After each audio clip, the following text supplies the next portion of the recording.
Hello friends, good day to all. This is Ballia and मैं आप लोगों को करा रही थी रिसर्च एप्टीट्यूड में probability and non probability sampling. तो अब हम उसका थोड़ा सा डिफरेंशिएट बिटवीन करेंगे, फिर उससे रिलेटेड हम क्वेश्चंस कंप्लीट करेंगे ताकि आपका 6B जो हमारा रिसर्च एप्टीट्यूड का पार्ट है वो कवर अप हो जाए।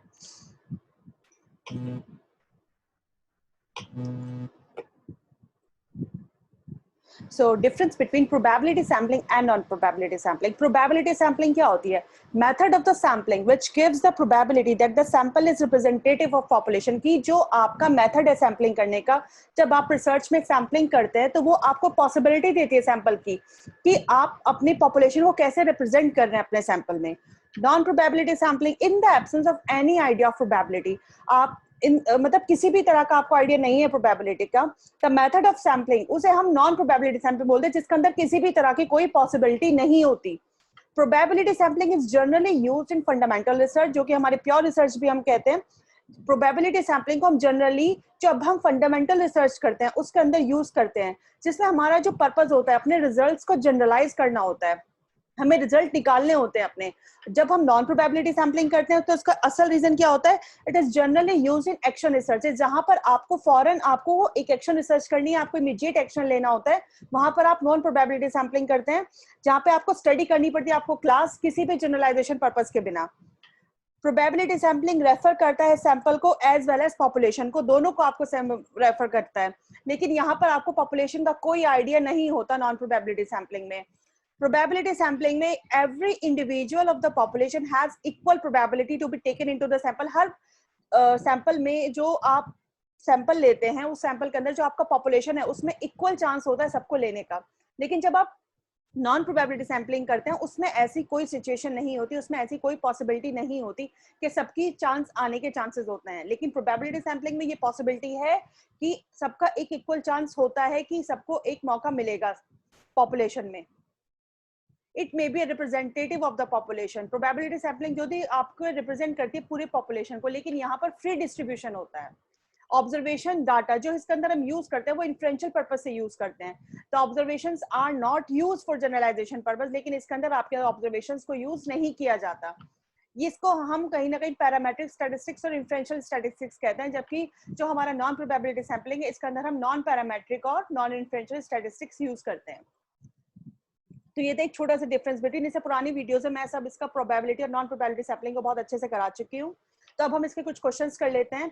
N investigator studied the census data. अगर एक इन्वेस्टिगेटर स्टडी करता है सेंसस डाटा कोई गिवन एरिया पे और उसके ऊपर एक राइटअप बनाता है, तो उस राइटअप को आप क्या कहेंगे? रिसर्च पेपर कहेंगे, आर्टिकल कहेंगे, थीसिस कहेंगे या फिर रिसर्च रिपोर्ट कहेंगे? उस चीज को जब एक सेंसस डाटा के बेसिस पे जब कोई एक राइटअप बनाता है उसको हम आर्टिकल कहते हैं, उसे हम रिसर्च पेपर नहीं कहते, ना ही हम उसको थीसिस कहते हैं, ना ही हम उसको रिसर्च रिपोर्ट कहते हैं। A study in which direct perception of an incident or object made is, वो कौन सी स्टडी है जिसका आप डायरेक्टली परसेप्शन चेक करते हो? नेचुरलिस्टिक रिसर्च है, प्रैक्टिशनर रिसर्च है, फिनोमेनोलॉजिकल रिसर्च है या फिर हमारी डिस्क्रिप्टिव रिसर्च है? तो जो हमारी फिनोमेनोलॉजिकल रिसर्च होती है जिसका अंदर हम परसेप्शंस लेते हैं लोगों का, तो इसके लिए इसका आंसर हमारा हो जाता है फिनोमेनोलॉजिकल रिसर्च। नेक्स्ट क्वेश्चन है हमारा, which one of the following approaches to sampling, इनमें से कौन सी अप्रोच है सैम्पलिंग की जो कि seems to be more appropriate दिखाई दे रही है जब कोई रिसर्चर विश करता है अपने सैंपल को ऑब्टेन करने के लिए, that will sustain more accurate generalisation, कि जिसमें उसको एक बहुत एक्यूरेट जनरलाइजेशन मिल जाएगी जेंडर के बारे में, उनकी एथनिक डिफरेंसेस के बारे में, स्कोर्स के बारे में जो उसने स्टैंडर्डाइज्ड टेस्ट उसके ऊपर किए होंगे। Systematic sampling, proportionate stratified sampling, incidental sampling या फिर एक्सट्रीम केस सैम्पलिंग, ये सारी सैम्पलिंग मैं आपको अपनी पुरानी वीडियोस में सब डिटेल में करा चुकी हूँ। ये सारे क्वेश्चंस आपके लिए सिर्फ रिवीजन बेसिस के हैं कि जब एक प्रोपोर्शनेट स्ट्रेटिफाइड सैम्पलिंग होगी तो उसके अंदर जो आपका रिसर्चर होगा जिसने सैंपल बनाए हैं वो ये सब चीजें इजिली निकाल सकता है, इजिली देख सकता है। Which one of the following is the major advantage of conducting a related literature review? जब आप रिसर्च करते हैं, आप कोई टॉपिक सिलेक्ट करते हैं तो उसमें आपका रिव्यू ऑफ लिटरेचर का एक बहुत इंपॉर्टेंट पार्ट है, वो उसका क्या एडवांटेज है? क्वेश्चन है कि उसका एडवांटेज क्या है।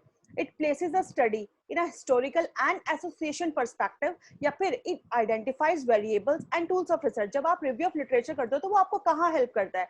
वो आपको इंकरेज करता है किसी भी अननेसेसरी डुप्लीकेशन ऑफ रिसर्च में, या फिर वो प्रोवाइड करता है आपको एक आइडिया रिसर्च डिजाइन का। तो जो इसका मोर एक्यूरेट आंसर है, अप्रोप्रिएट आंसर है, वो यही है कि जब आप कोई भी रिव्यू ऑफ लिटरेचर करेंगे अपने टॉपिक से रिलेटेड, तो आपको कहीं ना कहीं इस चीज का आइडेंटिफिकेशन हो जाएगा कि आपको कौन कौन से वेरिएबल्स चाहिए अपने रिसर्च में, कौन कौन से टूल्स ऐसे होंगे जिसके आपको रिसर्च में जरूरत होगी। नेक्स्ट क्वेश्चन है हमारा, the sample which is easily available, वो कौन सा सैंपल है जो आपको बहुत इजिली अवेलेबल मिल जाएगा? Random sample, stratified sample, incidental sample या फिर कोटा सैंपल? तो हमारा इंसिडेंटल सैंपल जो आपको अचानक मिल जाता है, इंसिडेंटली मिल सकता है, वो आपको इजिली अवेलेबल होता है। One of the sources for research problem के लिए सबसे बेस्ट सोर्स आपके लिए कौन सा होगा इनमें से? Researcher suggestion for future research, educational area जो कि इग्नोर किए गए हैं, दोनों ए एंड बी, या फिर नन ऑफ द अबव? देखिए इनमें से सोर्स क्या है रिसर्च प्रॉब्लम का?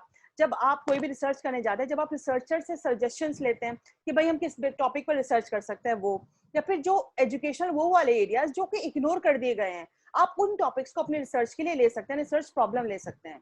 तो इसलिए दोनों इसके आंसर हो जाएंगे। सो ये था हमारा आज का लेसन, एंड आई विश कि मैं नेक्स्ट आपके लिए बहुत अच्छा लेसन लेकर आऊँ। मैं डेफिनेटली लेकर आऊंगी। तो मिलते हैं फिर हम अपनी नेक्स्ट क्लास में। Thank you for your attention, stay blessed and enjoy learning.